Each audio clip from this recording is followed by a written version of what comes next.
morning, ladies and gentlemen. Thank you very much for coming for this technical assistance workshop. The Middle College National Consortium is going through a change of sorts. I have partnered with them over the years to create a learning community that's not comparable to anything that I've seen in higher education. We can learn from that. Our colleges can learn from our middle college, our early colleges, and also be able to start creating a dual enrollment activities for the different models that some of these schools are trying to implement. We are fortunate to have colleagues to draw upon in this experience to help us all become better. This is the core group in the consortium that has committed to find a way for all of your students to get at least 24 credits.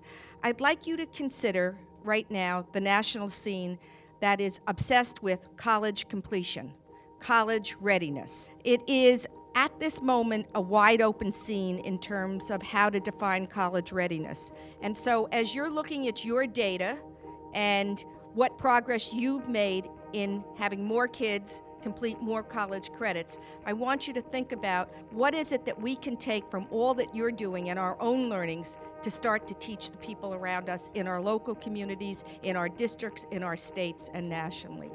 What we've done is we've picked 3 of the design principles: teaching and learning, student support, and professional development. We're actually using 3 kinds of data to do that. We're using the data that's in your packet, information from your peers, and we've also asked 3 principals to give short presentations on each of them. So what we've designed is an advisory model that there's a high school teacher attached to each and every college class. The high school teachers are in the class every day, but they are just part of it, listening to what's going on, following the lecture, and on the other days, which is approximately 2 days a week, the high school teachers have the class as an advisory model. So they know what is going on. It's not like they're coming in from the outside. And we've boasted of never less than a 91% pass rate in our early college classes.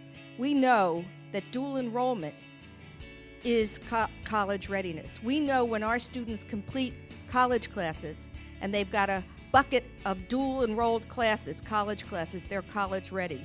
And this is another strategy that we can present to the nation as we move forward. Test data in the 8th grade is not a predictor of college success, which goes exactly to the heart of that Elmore article. Do you remember what we read? They talked about the teachers, same curriculum, same assessments. The teacher who was doing the best job in the classroom, she was willing to say, oh, it's the kids. But in fact, he says it was about her skill as a teacher. Yes, Miriam. It's not only 8th grade, because I'm seeing, like at our school, students who've taken the ACT, who have taken the pre-ACT test and didn't reach the benchmark. They're in college and they're in programs and they're getting 3.5 and higher GPAs. It's really amazing. It just doesn't add up. I don't see how these standardized tests are true indicators of students' success and potential in college.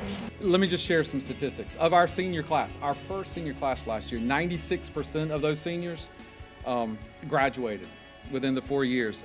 Of our students that are in college, 99% of them are passing their college classes. 82% of them have A's or B's in those classes. We have kids from 60 different countries with 40 different languages.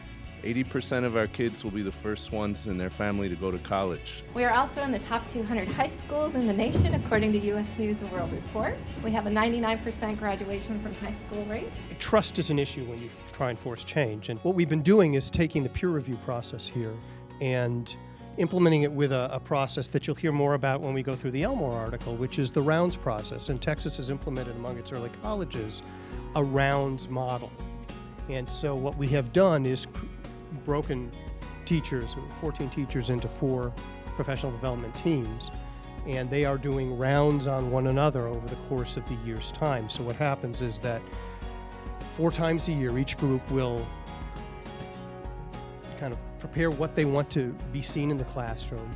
They will go into one another's classroom on one day, and then the following morning, they meet during their professional development time and debrief what they saw in the classroom. And the hope is that they're focusing on, what was the lesson, what did you see students doing and learning, and how did they demonstrate their learning. Also in the DNA are the 3 roles that bosses, teachers, and parents expect their principals to perform: the instructional, the managerial, and the political.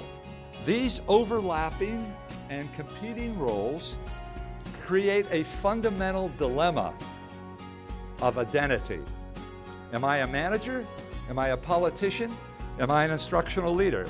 If I am all three, which do I do best?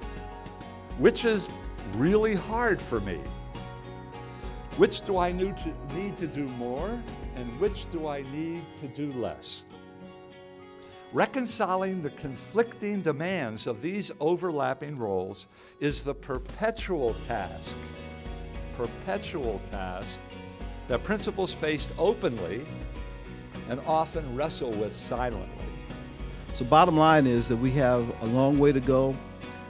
We have the energy in this room, I believe, to get there. And I'm just so very, very proud to be a part of this movement. We're going to be hopefully informing the rest of the nation that the work that we've been doing over the years is really valuable. And I believe we've been changing students' lives one student at a time.